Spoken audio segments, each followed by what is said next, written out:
Dobro, što to znači? To znači sljedeće, da se ide na podjelu Makedonije. Не го сменихме то. Сега сме Северна Македонија. To Severna И што Makedonija. сега, нели тоа беше, сметавме дека тоа ќе биде финале, да се смени името, да влеземе Da, на НАТО. promjena imena, Што сега? mislim da smo tamo rekli isto da promjena imena znači početak kraja Makedonije ovakve kakva je bila do sada.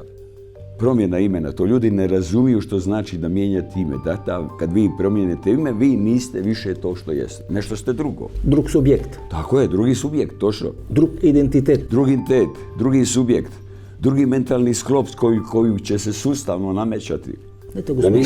to je brisanje onoga pojma kako Makedonci doživljavaju sebe kao naciju, kao narod.